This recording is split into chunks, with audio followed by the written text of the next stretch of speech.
Amén. Amén. ¿Todo bien, iglesia? ¿Todos bien? Bien, soy el pastor Britt. Es bueno verlos. A veces abro la palabra de Dios aquí y me encanta.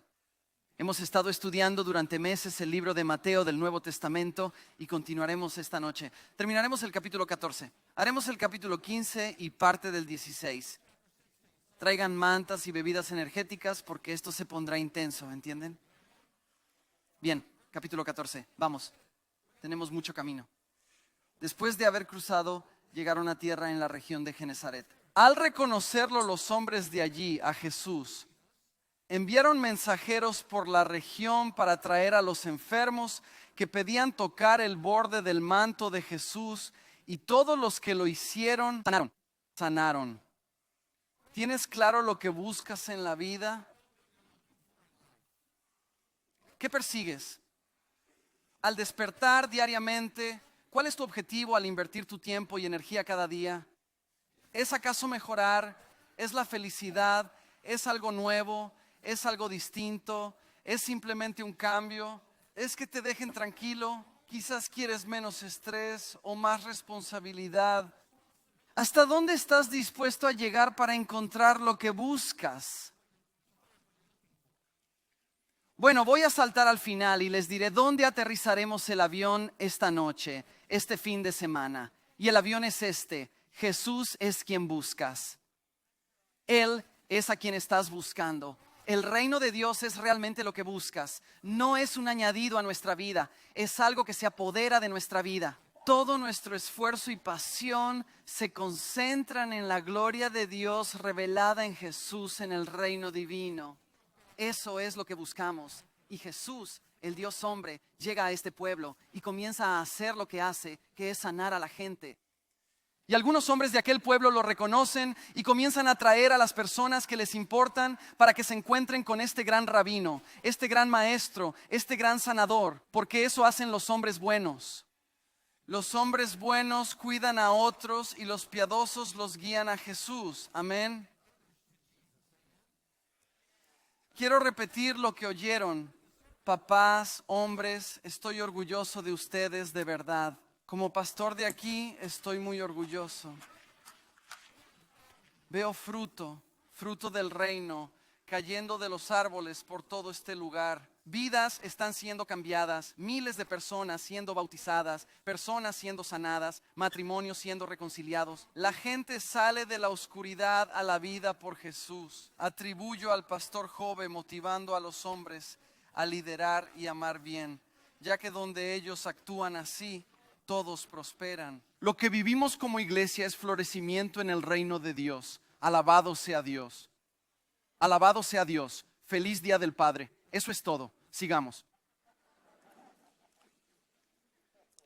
El contexto del libro de Mateo es que Jesús es Israel, que Él es lo que Israel siempre se supuso que debía ser. Israel, en la promesa de Dios a Abraham, dijo: te bendeciré, tu nombre será grande y serás bendición. Fueron bendecidos, elegidos por Dios para ser una bendición, pero extraviaron su celo por la bendición de Dios y comenzó a terminar en ellos mismos. Así, en vez de ser bendecidos para bendecir, pensaron: somos bendecidos para ser bendecidos, y se enfocaron en sí mismos. Jesús aparece en escena y dice: de esto siempre debieron tratar las promesas de Dios. Estamos aquí para llevar a la gente hacia Jesús, a pesar de que tenía adversarios como los fariseos en este pueblo donde sana a todos. Dice esto: los fariseos y escribas, y aquí oirías dun, dun, dun, como una referencia de Star Wars para los que no son geniales.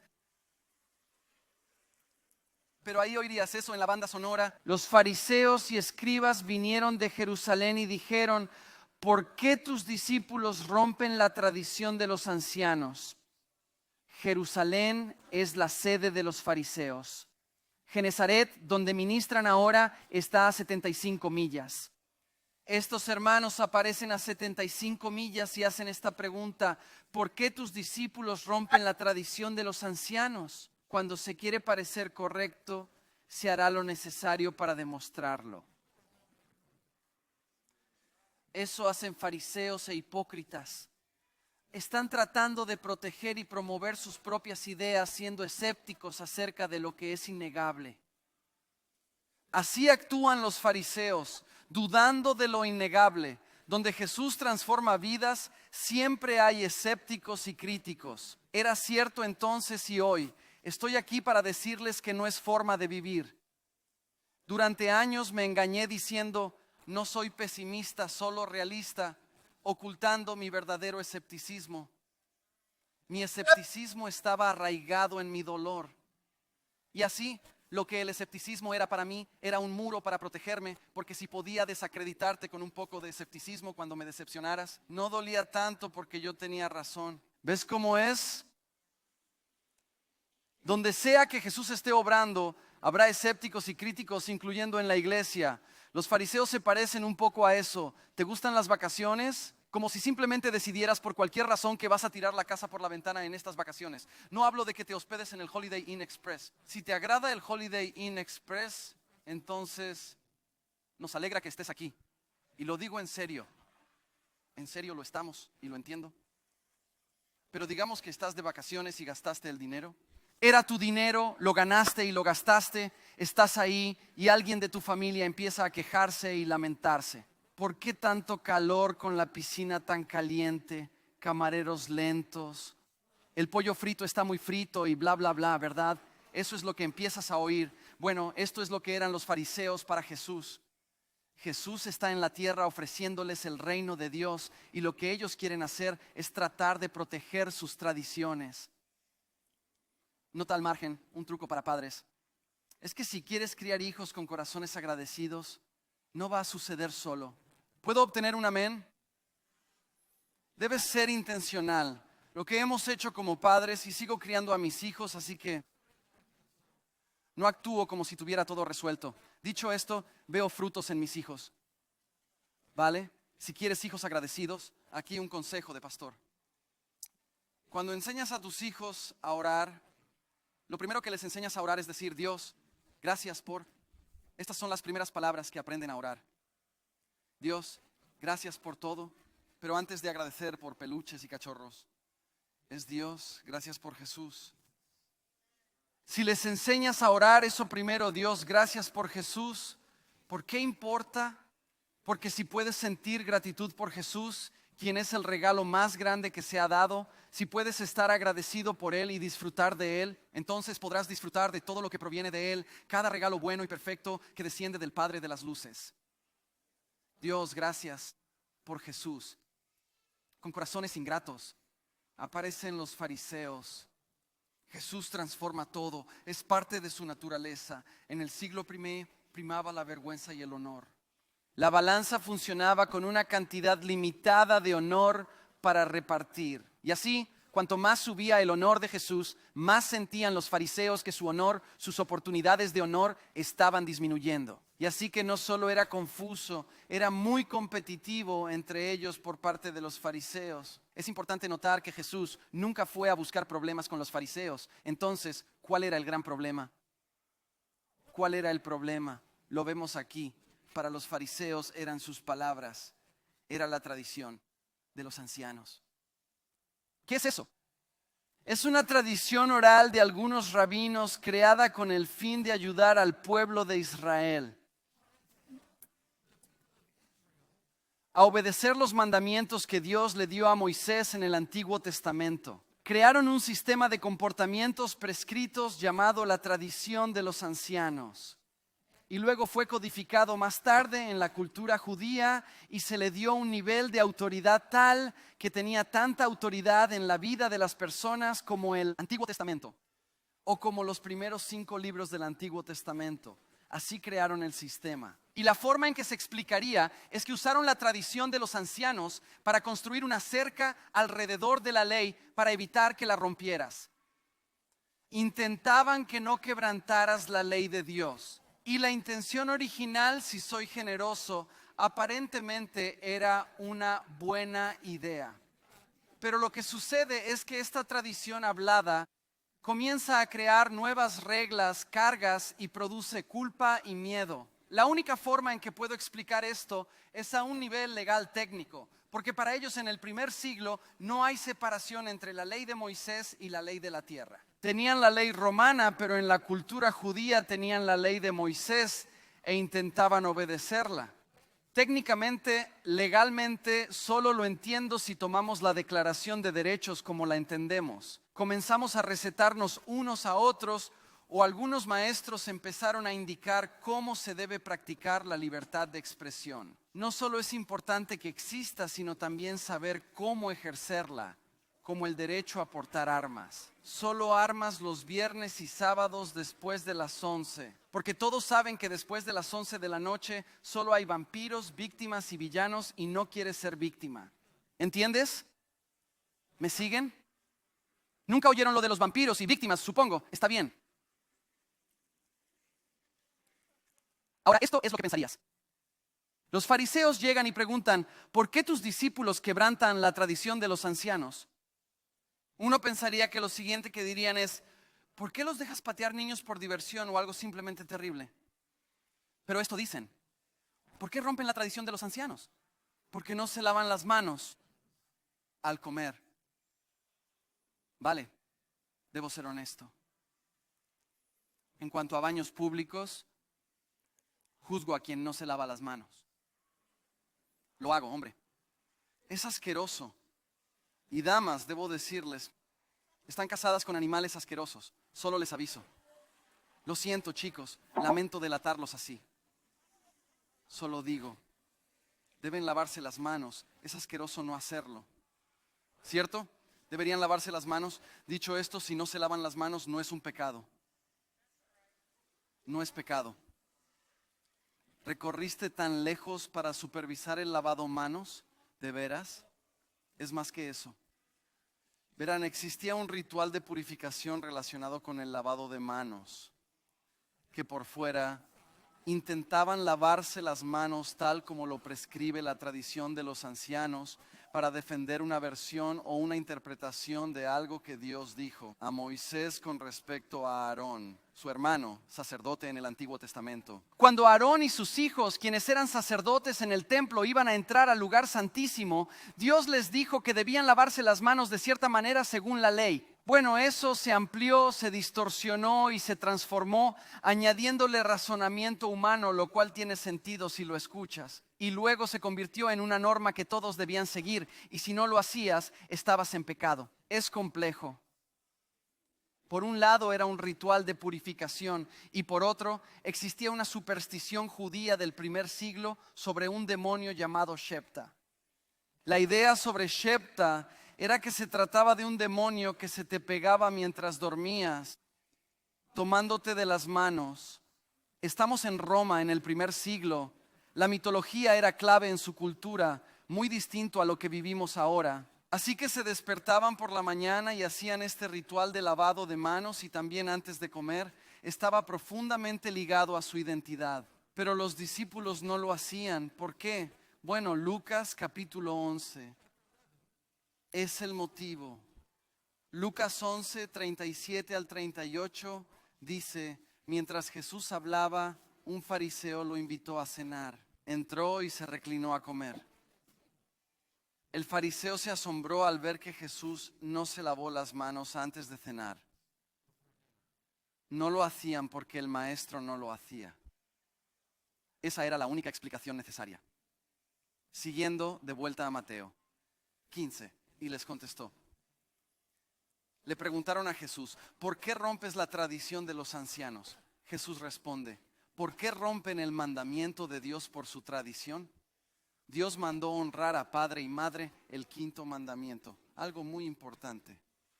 Y el que maldiga a su padre o a su madre morirá. Éxodo 21, versículo 17. Pero ustedes dicen, si alguien le dice a su padre o madre que lo que habría ganado de mí es ofrenda a Dios, no necesita honrar a su padre. Así que por el bien de su tradición han invalidado la palabra de Dios. ¿Qué sucede?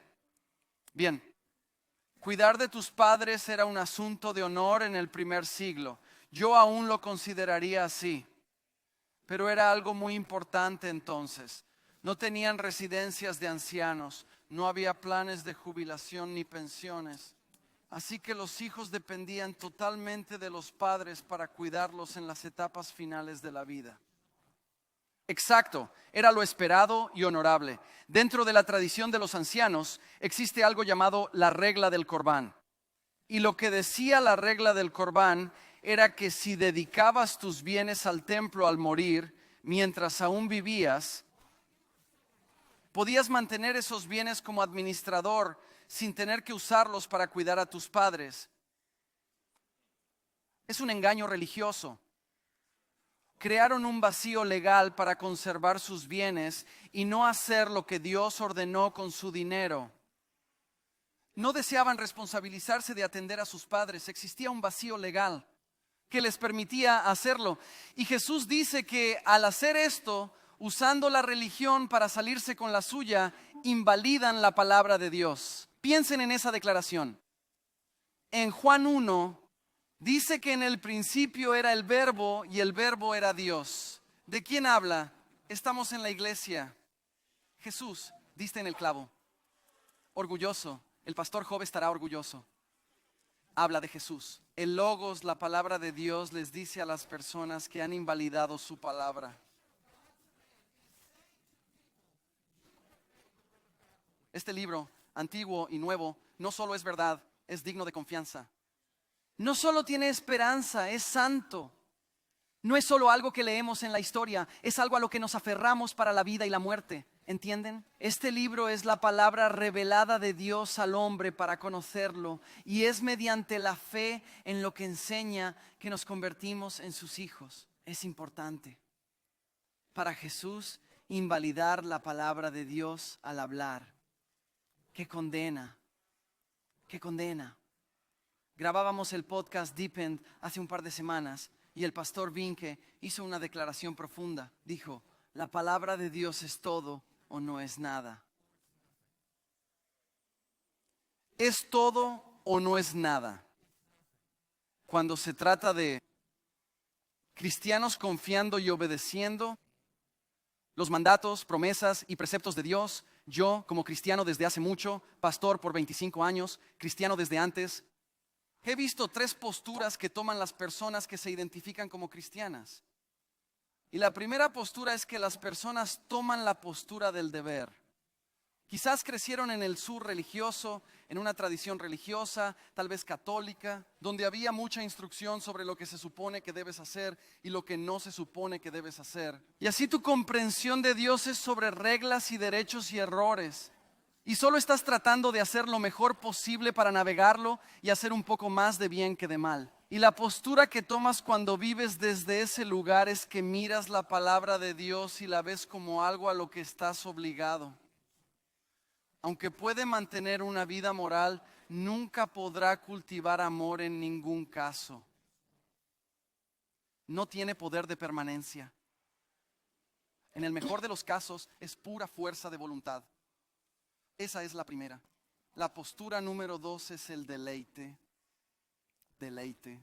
Y esto es cuando pasas de la actividad religiosa y te das cuenta de que Jesús no vino a dar una ideología o a iniciar una nueva religión. Lo que Jesús vino a hacer fue establecer la posibilidad para que las personas estuvieran en relación con Dios y no se equivoquen. La relación con Dios por Jesús es muy distinta a la religión. Son cosas muy diferentes. El deleite surge al reconocer la obra de Cristo en tu vida, su alcance para salvarte. Al contemplar simplemente afirmas, no es un deber, es un privilegio poder hacerlo. Disfruto de seguir a Jesús, sentir sus mercedes cada día y ser guiado por su gracia como hijo suyo. Me encanta su reino. La tercera postura, una vida común que todos podamos tener, es el diseño. Es cuando vives disfrutando los dones de Dios, disfrutando a Jesús como el regalo supremo, y un día despiertas y te das cuenta, espera, no estoy aquí solo para seguir a Jesús, también fui creado para una razón en esta tierra. Una es religión, es deber, la otra es la relación, es disfrutar a Dios porque eso es lo que Él quiere. La otra es la razón por la que estás en el planeta. La gran comisión no es lo que hacemos, es lo que somos. Esto tiene mucho más que ver con la identidad que con la actividad. Se trata de nuestra identidad. Entonces Jesús es cuestionado por los fariseos y él les dice, por causa de su tradición, anulan la palabra de Dios y dice hipócritas. Esta palabra de origen griego era usada en el teatro romano para referirse a los actores que usaban máscaras. Y así en el Nuevo Testamento se usa 23 veces, principalmente por Jesús. Resumamos con esto. A Jesús no le gusta la hipocresía. En el Apocalipsis se menciona, porque eres tibio, ni caliente ni frío, serás vomitado. Jesús no es partidario de la hipocresía espiritual. Y quiero que sepas esto. Mira, quizás llegas aquí y eres consciente de tu vida y situación como para decir, solo fingiendo con la religión. Solo intento marcar una casilla para sentirme mejor, no sé por qué, contigo mismo. Intentas marcar casillas, sin importar por qué estás aquí, nos alegra que estés. Aquí puedes quitarte la máscara y confiar en Jesús. Él quiere al verdadero tú. Puedes quitarte la máscara porque Jesús en una cruz real por el verdadero tú. Dice, hipócritas, bien profetizó Isaías cuando dijo, este pueblo me honra con sus labios, pero su corazón está lejos de mí. En vano me adoran enseñando doctrinas humanas. ¡Qué declaración tan impactante! Dices lo correcto en lugares correctos, pero amas lo incorrecto por razones incorrectas, dice Jesús. Creo que todo pastor teme no poder ver los corazones al contrario de Jesús.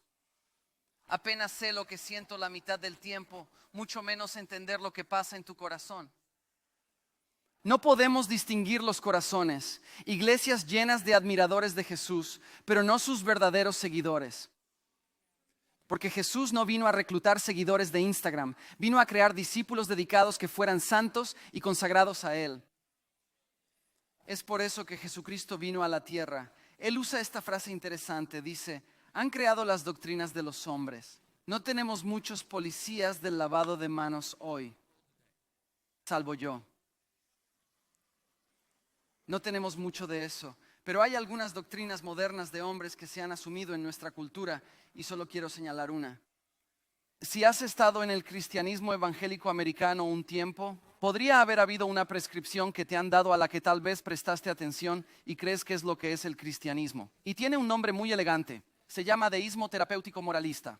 No lo habrías escuchado de esa manera, pero es una prescripción que se enseña con regularidad desde los púlpitos en todo el país. Y en última instancia, lo que es esta idea es que hay un Dios que existe, que creó el mundo y lo vigila. Está un poco arraigado en algo de verdad de la Biblia, pero está lejos de eso.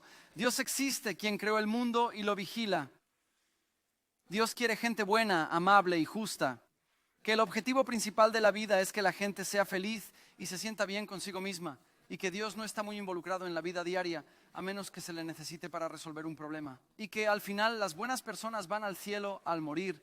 Todo suena bien y maravilloso. Simplemente no tiene nada que ver con el cristianismo del Nuevo Testamento. Esto no es lo que prescribe el Nuevo Testamento en absoluto. Mira, esa idea es todo sobre ti. Se siente bien, suena bien, pero aquí te digo que no precisas motivación, sino un nuevo guía. No necesitas un reclutador, necesitas un rescatador. No requerimos carisma en los púlpitos, solo a Cristo Jesús. Eso es esencial. Tal vez buscas más. Puede que estés buscando algo diferente, pero lo que Dios te ofrece en Cristo es amor. Te ofrece lo real. Verás, la religión vende miedo, culpa y control. Jesucristo te ofrece amor y su amor perfecto echa fuera el miedo. Sigue diciendo, llamó a la gente y dijo, escuchen y entiendan. Lo que contaminas a una persona no es lo que entra en su boca, sino lo que sale de ella. Jesús hace cirugía de corazón aquí. Y quiero decir que confíes en Jesús. Cuando Jesús comienza a podar en tu vida, cuando comienza a cavar debajo de la superficie, porque eso es lo que hace por el poder de la palabra de Dios, que es una espada de doble filo, y el poder del Espíritu Santo. Él se pone a trabajar en su pueblo, transformándolos a su semejanza, lo que significa cortar lo viejo para caminar en el gozo y libertad de lo nuevo, ¿verdad? Cuando Jesús entra a operar tu corazón, cuando entra a mí a operar tus afectos, las cosas que te importan, cuando entra y comienza a operar tu matrimonio, cuando empieza a operar tu mente, debes dejarlo entrar tan profundo como pueda, porque créeme, amigo mío, la cirugía vale la pena. Duele, pero la cirugía vale la pena. En definitiva, Jesús les dice a los fariseos, su concepto de Dios es externo, no interno. Cambien sus acciones, modifiquen, practiquen el bien y el mal, evalúen y cuenten repetidamente. Jesús dijo que el reino de Dios es de adentro hacia afuera, no al revés. No se equivoquen, Jesús no busca sus hábitos primero, Él quiere su corazón, porque sabe que si obtiene su corazón, sus hábitos seguirán con el tiempo. Jesús busca corazones, ¿cómo está el tuyo? Quizás está roto. Quizás algo desilusionado, quizás cansado, tal vez te sientes solo o estás en un lugar oscuro. Luchas contra una adicción, cubierto de vergüenza. Quiero que escuches con tu corazón este grito de alguien que comprendió el corazón de Dios, y quiero que escuches cuán diferente es de la religión y el control que los fariseos venden. Ellos dicen, ¿por qué no te lavas las manos? Que el corazón de Dios es algo mucho más profundo que eso. Un hombre caminó la tierra, fue rey en Israel. Y fue un hombre conforme al corazón de Dios y dijo, el Señor es mi pastor, nada me faltará. En lugares de tranquilidad me hará descansar, junto a aguas calmas me guiará, revivirá mi espíritu. Él me guía por caminos de justicia por causa de su nombre, y aunque camine a través del valle de la sombra de la muerte, no temeré ningún mal porque estás conmigo, me consuelas y preparas una mesa ante mis enemigos. Tú unges mi cabeza con tu aceite, mi copa rebosa, mi vida se desborda con tus bendiciones, Dios, porque tú me encontraste. El bien y la misericordia me seguirán. No es que quizás me sigan, el bien y la misericordia me seguirán todos los días de mi vida y habitaré en la casa del Señor para siempre. El Señor es dueño de la tierra y todo lo que hay en ella, según el Salmo 24. Él fundó el mundo sobre los mares y lo estableció sobre los ríos. La pregunta es, ¿quién subirá al monte del Señor? ¿Quién estará en su lugar santo? Es aquel que tiene manos limpias y un corazón puro, quien no levanta su alma a otro, quien no jura en vano. ¿Quién puede estar en el monte del Señor y entrar al lugar santo? Todos nos preguntamos, ¿cómo puedo ser justo ante Dios? Los fariseos dicen, lavando tus manos. Buena pregunta. ¿Quién tiene manos limpias y corazón puro? La respuesta es nadie, excepto Jesús. Él es a quien buscas.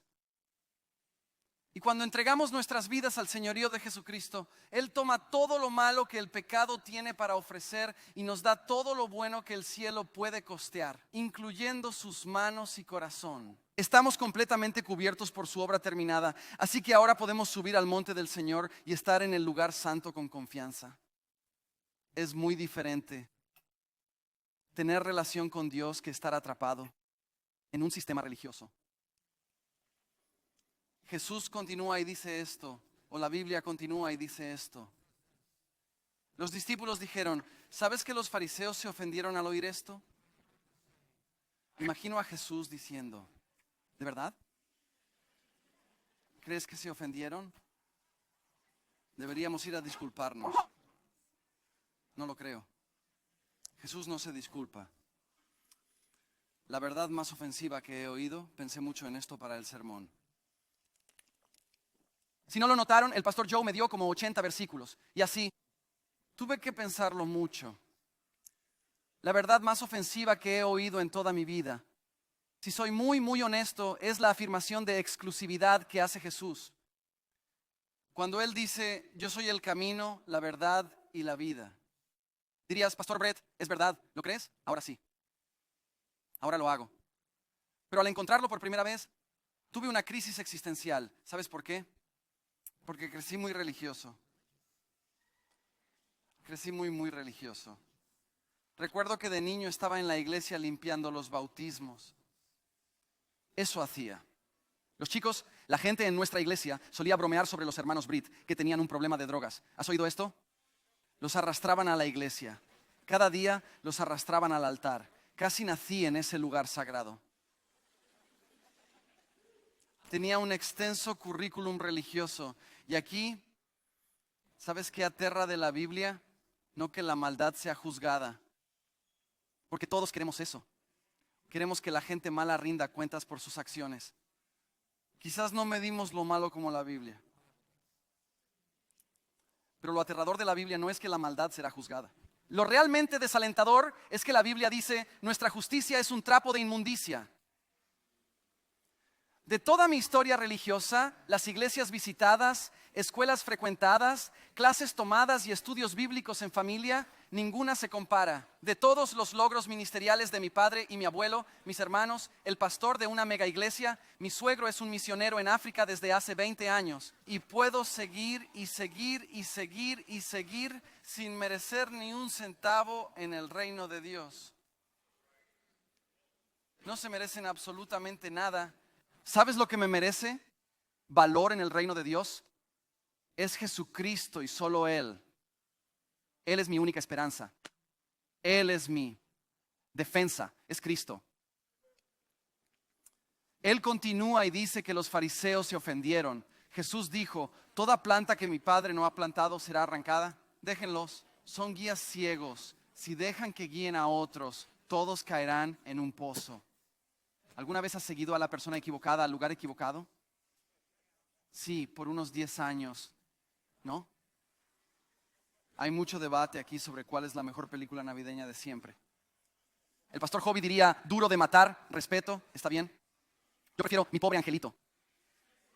Y no sé qué es mejor, la primera o la segunda, quizás la primera. Pero ¿recuerdas en la segunda que corren por el aeropuerto porque perdieron sus alarmas? Y Kevin, el niño, está jugando con un juguete de grabadora que tiene y está mirando hacia abajo y se está quedando atrás de su familia y se distrae y luego mira hacia arriba y ve a alguien que lleva puesto un abrigo que se parecía al de su padre. Comienza a seguir a alguien, acaba en el avión equivocado y termina en la ciudad incorrecta. A partir de ahí continúa la película. Aquí está la cosa. Siguió a alguien desde la distancia que parecía su papá, pero resulta que no era su papá. Las personas religiosas parecen saber algo de Dios desde lejos, pero si continúas siguiendo la religión, terminarás en el lugar incorrecto. Terminarás cargado y encadenado. Él seguía desde lejos. La invitación de Dios para ti y para mí no es que le sigamos desde la distancia, sino que nos ha invitado a una santa consagración. La invitación de Dios no es que le tengamos aprecio, sino que seamos consagrados para Él. ¿Qué es la consagración? En la Biblia se refiere a ser apartado para los propósitos divinos. Implica tanto que Dios reclame algo o alguien como suyo, lo cual ha hecho para todos los que creen en Jesús por el poder del Espíritu Santo, y luego esas personas respondiéndole, dedicándose a Él completamente. Esto es consagrarse. Pedro no entendió, por eso preguntó, explícanos la parábola. Y luego dijo, ¿todavía están sin entendimiento? ¿No ven que lo que entra en la boca pasa al estómago y es expulsado? Jesús está diciendo, el café entra, el café debe salir. Comes, tienes que ir al baño, es la ciencia. Pero esto es cirugía del corazón. Pero lo que sale de la boca proviene del corazón.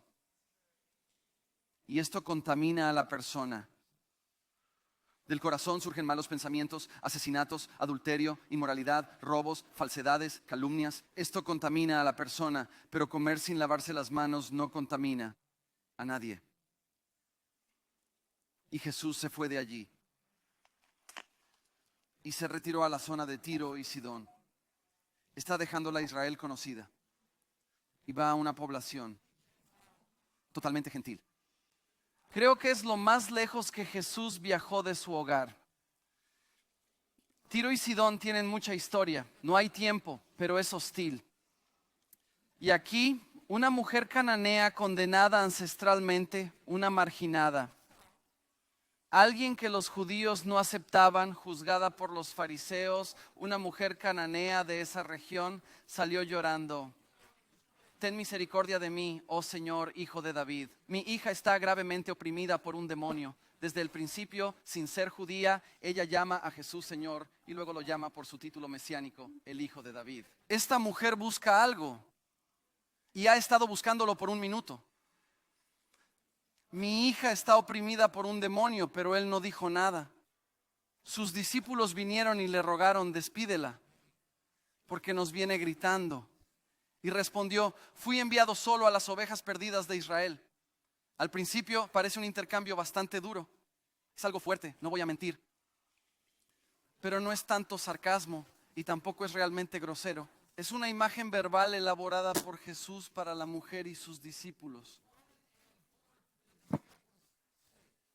Los discípulos están molestos.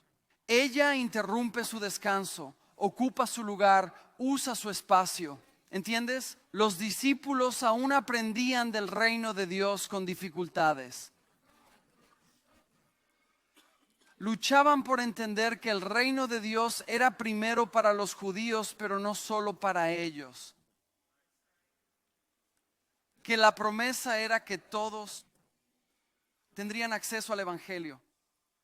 Y Jesús, al menos en parte, prueba la fe de esta mujer. Adrian Rogers, un pastor que escuchaba de joven, dijo, una fe no probada no es confiable. La mujer escucha a Jesús responder, fui enviado solo a Israel, que estoy aquí para cumplir las profecías del Antiguo Testamento del Hijo de David, para perdonar pecados y cumplir los propósitos de Dios. Pero ella persiste y viene y se arrodilla ante él diciendo, Señor, ayúdame. ¿Cuándo fue la última vez que oraste así? Prometo que esto está cerca del corazón de Dios. Señor, ayúdame. Al hacer nuestras oraciones pedimos, Señor, ayúdame. Oh, Señor, ¿me darás?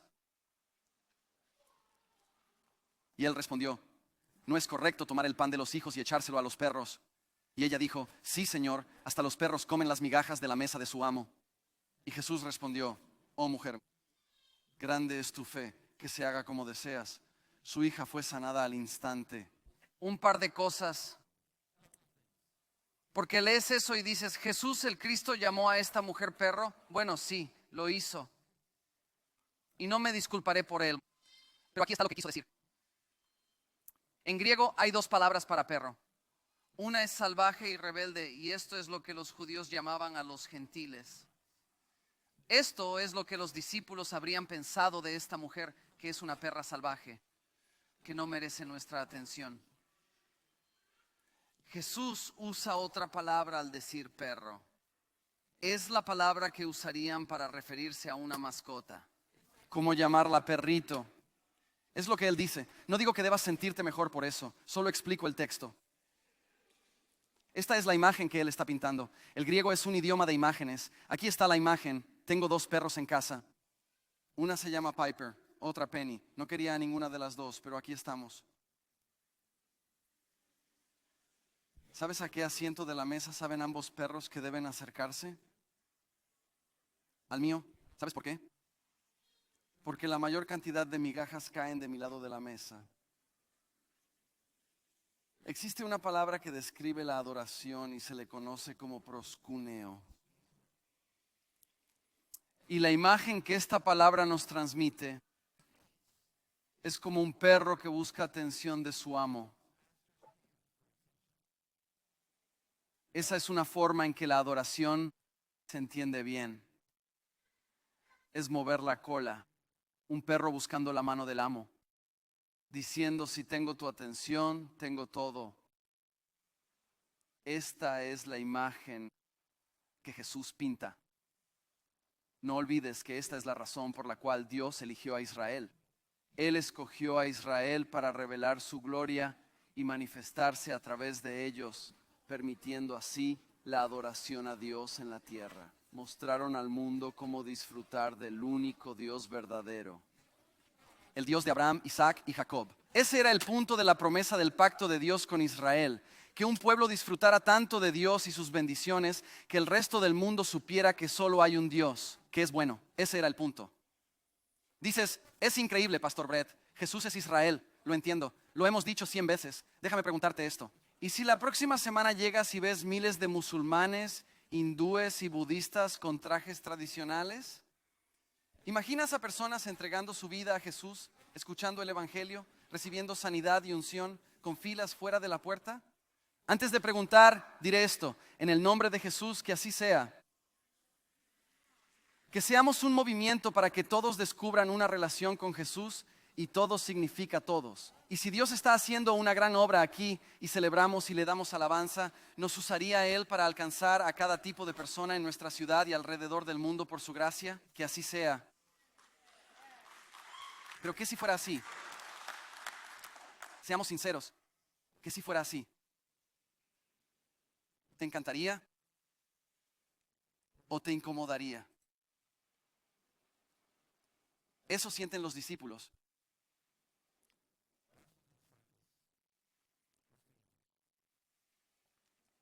¿Qué tan incómodos estamos por este evangelio? Si Él es quien dice ser y ha hecho lo que este libro dice que ha hecho, vale nuestras vidas. Jesús siguió y caminó junto al mar de Galilea y subió al monte y se sentó. Y grandes multitudes vinieron trayendo a los cojos, ciegos, lisiados, mudos y otros, los pusieron a sus pies y los sanó allí. Y la multitud se maravilló cuando vieron a los mudos hablar, a los lisiados sanos, a los cojos caminando y a los ciegos viendo, y glorificaron al Dios de Israel. Noten, esto es lo que el pueblo de Dios más anhela, que reciba la gloria que le corresponde. Eso queremos. Queremos que las personas lo vean, lo valoren y lo adoren como el tesoro supremo. No buscamos atención. Concentra en Dios. Este fin hay abierto Que sí, cuando gane Scottie Scheffler, imagina que el reportero se acerca a Scheffler al final, pero lo ignora. Va a su bolsa de golf y toma su hierro 9. Y empieza a hablar con el hierro 9 diciendo: oh, hierro 9, gran trabajo esta semana. Nunca había visto una pelota volar tan lejos con un hierro 9 y se quedó en los greens y dejó los divots más hermosos que he visto y giró de vuelta al lugar exacto. Todos estarían sentados allí preguntándose: ¿por qué le hablas al palo de golf? ¿Por qué le hablas al palo de golf? Has perdido el punto por completo. La cosa es esta. No alabamos los instrumentos. Alabamos al que sostiene los instrumentos. Aunque nos emociona ser usados por Dios, mientras nos animamos unos a otros, y dice eso por toda la Biblia, nos animamos unos a otros en el Señor, no nos perdemos en nuestro papel porque sabemos que quien creó la historia es superior a nosotros. Alabamos al que sostiene los instrumentos. No nos perdemos el punto. Jesús llamó a sus discípulos y dijo: siento compasión por esta multitud todavía gentil. Me compadezco de esta gente. Joby predicó muy bien la semana pasada. Siempre lo hace, estuvo genial. 12 de 10. La semana pasada dijo alguna versión de: la compasión no es solo algo que sientes, es algo que tienes. Las escrituras dicen: y Jesús tuvo compasión de la multitud. No solo sintió por ellos, hizo algo. La compasión es amor en acción. Felicidades, iglesia, por haber patrocinado a 6,947 niños la semana pasada. Y esos son niños ahora que han sido liberados de las cadenas de la pobreza y son libres en el nombre de Jesús y siendo discipulados en una iglesia local. Bien por ustedes. Bien hecho. Tuvo compasión porque llevan 3 días conmigo sin comer y no quiero enviarlos hambrientos para que no desmayen. Y los discípulos le dijeron, ¿de dónde sacaremos suficiente pan en este lugar desolado para alimentar a tanta gente? Y Jesús preguntó, ¿cuántos panes tienen? ¿Les suena familiar? Y dijeron, 7 y unos pocos peces pequeños. Indicando a la multitud que se sentara, tomó los 7 panes y los peces, dio gracias, los partió y los dio a sus discípulos. Los discípulos los dieron a la gente, todos comieron y se saciaron. Recogieron 7 canastas de sobras, comieron 4,000 hombres, además de mujeres y niños. Y después de despedir a la multitud, subió a la barca y se fue a la región de Magadán. Aquí está la importancia. La semana pasada, alimentar a 5,000, 4,000, 2 milagros. Muy similares. ¿Cuál es la mayor diferencia? 5,000 fueron mayormente judíos, 4,000 fueron mayormente gentiles. Este evangelio satisface a todos. El pan diario es para todos los que crean. Esa es la importancia. Los discípulos preguntaron, ¿de dónde sacaremos suficiente? Y tú dirías, hola, ¿no viste la alimentación de los 5,000? Fue hace un mes. ¿Qué tan tonto puede ser? Esta es la verdad. Cuando hay presión, cuando sentimos que decepcionaremos a otros, cuando experimentamos miedo, inseguridad o cansancio, ¿qué pasa? La ansiedad, la preocupación aparece. ¿Por qué preocuparse? ¿Por qué olvidamos? Es porque no solo olvidamos recordar. Olvidamos recordar. Hasta ahora en Mateo los discípulos han visto esto. Toda enfermedad y aflicción sanada. Dolores, posesión demoníaca, epilepsia, parálisis, lepra. Vieron a Jesús sanar al siervo de un centurión, sanó a la suegra de Pedro, expulsó demonios, calmó la tormenta, echó demonios a una manada de cerdos, sanó a la mujer con flujo de sangre, dio vista a 2 ciegos, dio sabiduría y autoridad a los discípulos para actuar en Israel. Sana al hombre de la mano seca, alimentó a 5,000 y ahora a 4,000. Los discípulos olvidan recordar. Se están olvidando de recordar que Dios es fiel. Al mirar mi vida a través de la historia humana, e incluso mi historia, veo 2 cosas, días felices y tiempos difíciles, pero ¿sabes qué veo detrás de todo eso? La mano fiel de Dios que lo sostiene todo. Él es fiel. Vinieron fariseos y saduceos. Vaya, me quedo sin tiempo. Los fariseos y saduceos vinieron a probarlo. Dijeron, pídele una señal del cielo. Todas las cosas que enumeré, vieron muchas. ¿Quieren otra señal? Bien. Dijeron y respondió, al atardecer dicen que habrá buen tiempo porque el cielo está rojo. Por la mañana habrá tormenta porque el cielo está rojo y amenazante. Conocen el aspecto del cielo, pero no entienden las señales de los tiempos. Una generación malvada y adúltera busca una señal, pero no se le dará ninguna señal excepto la señal de Jonás. ¿Cuál es la señal de Jonás? En Mateo 12 acabamos de estudiar esto. Una generación malvada y adúltera, Jesús dice esto, busca una señal, pero no se le dará ninguna señal excepto la señal de Jonás. Porque así como Jonás estuvo 3 días y 3 noches en el vientre del gran pez, así estará el Hijo del Hombre 3 días y 3 noches en el corazón de la tierra. ¿Cuál es el milagro del que habla? La resurrección de Jesucristo. La resurrección de Jesucristo de entre los muertos es la pieza central de nuestra fe. ¿Estás o no convencido de la resurrección de Jesús y sus implicaciones? No hay medias tintas. Puedes traer tus preguntas, pero todo se reduce a si Jesucristo, quien dijo ser hijo de Dios y tener autoridad para perdonar pecados, murió en una cruz y resucitó de entre los muertos. Si Él hizo eso, vale la pena tu vida. Si no, haz lo que tú quieras. Pablo dice, si Jesús no resucitó, perdemos el tiempo porque nuestros pecados no son perdonados, pero alabado sea Dios por el poder del Espíritu Santo. Al tercer día, Él vive, Él resucitó. El resucitado de entre los muertos ya nos bastó. No precisamos más señales ni milagros. Su obra continúa. Sigue avanzando su reino y Dios sabe que un día abrirá el cielo. Nos mostrará de qué trata el reino. Aunque no hiciera nada más, resucitó de entre los muertos como dijo, y es suficiente. Es el milagro de milagros. Cerraré con esto. Jesús los dejó. Al llegar al otro lado, los discípulos olvidaron traer pan. Tenían hambre. Jesús les dijo: miren y cuídense de la levadura de fariseos y saduceos. Comenzaron a discutir diciendo: no trajimos pan. Jesús consciente dijo: hombres de poca fe, ¿por qué discuten entre ustedes el hecho de que no tienen pan? ¿Aún no se dan cuenta? ¿No recuerdan los 5 panes para las canastas que recogieron? ¿O los 7 panes para los 4,000 y cuántos recogieron? ¿Cómo es que no entienden que no estoy hablando de pan? Cuidado con la levadura de fariseos y saduceos. Entonces, entendieron que no les dijo que tuvieran cuidado con la levadura del pan, sino de las enseñanzas de los fariseos y los saduceos. El rol de la levadura es como levadura o masa fermentada.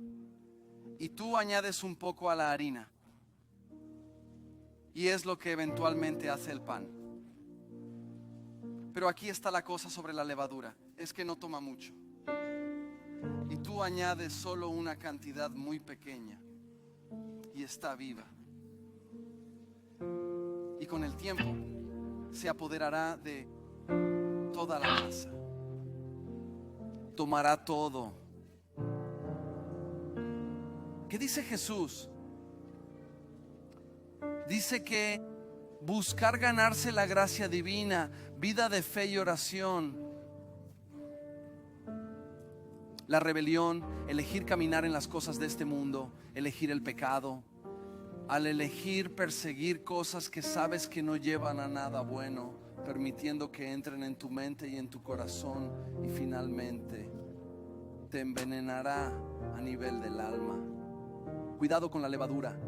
Mi pregunta final es esta: ¿dónde has prestado tus oídos o tus ojos a algo que te aleja de Dios?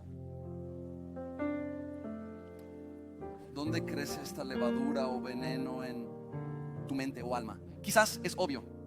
Quizás al recordar pienses en un patrón de conducta que sabes que no lleva a nada bueno.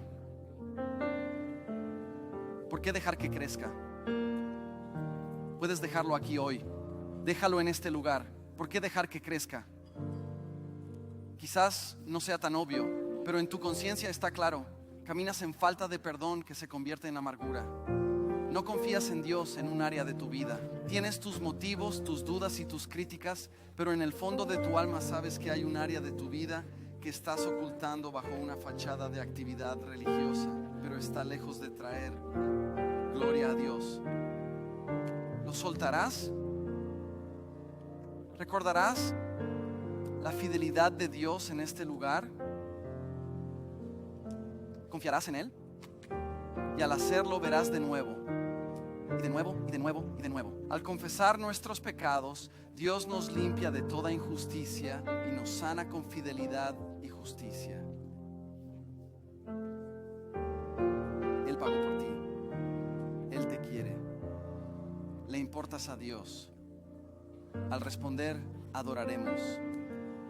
Vamos a darle a Dios la atención que merece cantando canciones que son verdaderas sobre Él. Si tienes asuntos pendientes con Dios y hay áreas en tu vida donde sabes que necesitas confesar y arrepentirte, te invitamos a colocar tu cuerpo en la postura que desees para tu corazón.